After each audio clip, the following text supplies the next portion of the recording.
नहमदु व नुसल्ली अला रसूलिल करीम अम्मा बाद फ़अऊज़ु बिल्लाहि मिनश शैतानिर रजीम बिस्मिल्लाहिर रहमानिर रहीम अस्सलामु अलैकुम व रहमतुल्लाहि व बरकातुहू। बहुत सारे अहबाब ने सीने के दर्द के बारे में इरशाद फरमाया, और यहाँ मेरी मुराद सीने का दर्द नहीं है, पसलियों का दर्द मेरी मुराद है। मैं पसलियों के दर्द की बात कर रहा हूँ। ये पूरा सीना ही ले लीजिए, मगर बात पसलियों पर है। अगर ये लेफ्ट साइड में बिल्कुल अगर आपको दर्द होता है, मुसलसल दर्द होता है, बोझ भी है, भारीपन भी है, ब्लॉकेज भी हो रही है, ये गैस्ट्रो है, गैस है। और अगर बीच में और बीच के थोड़ा सा इस एरिया में लेफ्ट वाले ही का ले लो थोड़ा सा, अगर यहाँ पे हो रहा है तो मे बी पॉसिबल कि ये हार्ट का प्रॉब्लम हो। बज़ाहिर ये सारी पसलियों का दर्द है। अगर ये राइट साइड पे हो रहा है तो फिर ये पसली का दर्द है। आम तौर पे वो पसली का दर्द इस जगह भी है तो पसली का दर्द है, क्योंकि राइट साइड आसाबी यूनिट होती है और ये आसाबी दर्द है। ऐसी सूरत में तो आप सिर्फ लहसुन जला सरसों का गर्म तेल लगाएंगे और इससे वक्ती रिलीफ होता है। अच्छा, लहसुन जला सरसों का तेल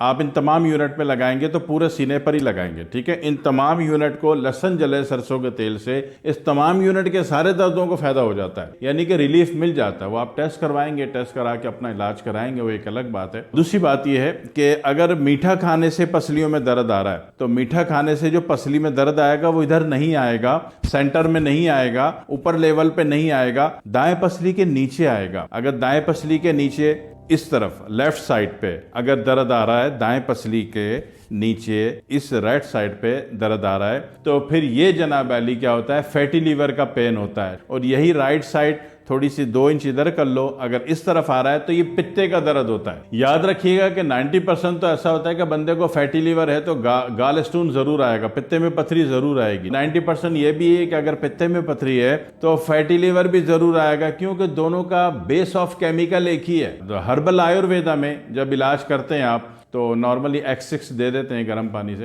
तो उसमें क्या होता है कि जिस चीज से पित्ते की पथरी तहलील, पित्ते की पथरी निकाली नहीं जाती। अक्सर लोग कहते हैं जिस तरह गुर्दे की पथरी निकाली जाती है, खारिज कर दी जाती है, पित्ते की पथरी भी निकाली जाएगी। नहीं नहीं नहीं, इस धोखे में ना पड़े। पित्ते की पथरी कोई नहीं निकाली जाती। पित्ते की पथरी जो कूलिंग सेक्टर में जाके हार्ड हो गई है उसको दोबारा तहलील करके पानी में तब्दील किया जाता है, बस। तो कोई जरूरत नहीं ना उसको निकालना है, ना निकालने की परेशानी में आना है। उसको दोबारा पानी बना देना, झगड़ा खत्म हो गया। फ्रिज में आपने पानी रखा कि मैं पी लूं, पानी बर्फ हो गया, तब अब वेट करेंगे ना, उसको थोड़ा सा रूम टेम्परेचर देंगे ना कि दोबारा पानी बन जाए, है ना। तो रूम टेम्परेचर दिया ना, अपने टेम्परेचर समझ में आ रहा है, अगर आ गया तो फिर तो पित्ते की पथरी कुछ भी नहीं है, सही है। और उसका अंदाज और है, उसका अंदाज और है, काम होता है। पित्ते की पथरी को कोई नहीं निकालने को जाता, बहुत बड़ा झूठ हो जाएगा, कायनात में जहालत हो जाएगी ऐसा बोलना।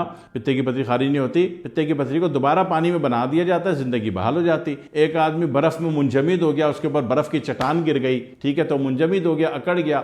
अगर अल्लाह ने उसकी जिंदगी रखी और आपने उसको टेम्परेचर दिया और जनाब वाली कोई भी गर्म तेल मालिश किया, गर्म लिहाफ कंबल उड़ा दी, अगर नसीब में जिंदगी रूह की वापसी है तो वो जिंदा हो जाता है। क्या किया आपने, सिर्फ उसकी कूलिंग खत्म की है, बस। तो पित्ते की पथरी में भी कूलिंग ही आती है, और कूलिंग ही बढ़ जाए तो फैटी लीवर भी होता है। तो अगर चीनी मिठाई खाने से अगर यहाँ पे दर्द आ रहा है राइट साइड पे, तो ये मर्जी अपने पित्ते की पथरी चेक करा लें, मर्जी फैटी लीवर चेक करा लें, मर्जी LFT करा लें, और मर्जी जनाब वाली होल बॉडी एब्डोमिनल उसका अल्ट्रासाउंड करा लें, तो ये चीज़ डायग्नोस हो जाएगी। ये सारी चीज़ें डायग्नोस हो गई, और डायग्नोस के एतबार से इसमें एक बात बड़ी कॉमन है कि इन चीज़ों का इलाज अगर अंदर से करना है, वक्ती एतबार से होगा बाज़ाब्ता, तो फिर आपका मुआलिज तशखीस करेगा कि सारे यूनिट में आपने क्या क्या पाला हुआ है, ठीक है। इधर गैस्ट्रो पाला हुआ है, इधर दिल पाला हुआ है, इधर जनाब वाली या असाबी तहरीक का पसली का दर्द है, और इधर जनाब अली जिगर आ रहा है, और इधर पित्ता आ रहा है। तो वो तो तशखीस हो के फिर बाज़ाब्ता उसका अपना इलाज होता है। लेकिन 2 बात जर्नल हैं, 2 बात बिल्कुल जनरल है, कॉमन है। कि एक बात तो ये है कि बहुत ज़्यादा खांसी से दर्द आ रहा है पसली में, तो बीच वाले में आएगा। और या पसली में कहीं भी दर्द आ रहा है किसी भी वजह से, वो गैस्ट्रो की वजह से हो, वो हार्ट की वजह से हो, पित्ते की वजह से हो, जिगर की वजह से हो, या बजात खुद पसली की हड्डी का असाबी दर्द हो, अगर उसमें इंजरी नहीं है, फ्रैक्चर नहीं है। तो अगर इंजरी भी हो गई, किसी ने जोर से पंच मार दिया, तो ऐसी हरकतें ना करो कि अगला पंच मार दे आपको।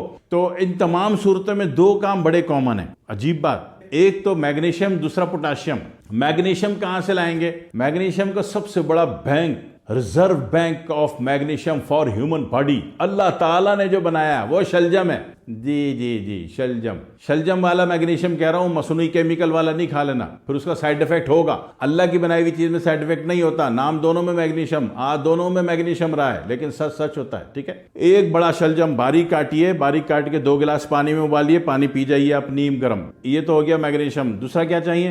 पोटाशियम। पोटाशियम कहां से मिलेगा? पोटाशियम का सबसे बड़ा bank, reserve bank of potassium for human body, केला। 2 केले खा लीजिए। मैग्नीशियम तो आपने बना लिया शलजम पी के, लेकिन पोटाशियम के लिए केला उस वक्त खा सकते हैं जब आपको हाई बीपी ना हो। और तीसरा और आखिरी काम, सिर्फ लहसुन जला सरसों का तेल नरमी से मालिश कीजिए। नरमी से मालिश में कभी जान नहीं लगाना। किसी हड्डी में फ्रैक्चर हुआ तो और टूट के हाथ में आ जाएगी। नरमी से मालिश कर दें, लहसुन जला सरसों का तेल, गर्म कपड़ा डाल दें, यकीन करें सांस बहाल हो जाएगी, दर्द कम हो जाएगा, बंदा हालत अमन में आ जाएगा। इतना अमन में आ जाएगा कि वो किसी मुआलिज के पास जाके सुकून से अपना मुआयना करा के ठीक होकर शादी कर ले। दुआ में याद रखिएगा शादी के बाद। वस्सलामु अलैकुम वरहमतुल्लाहि वबरकातुहू।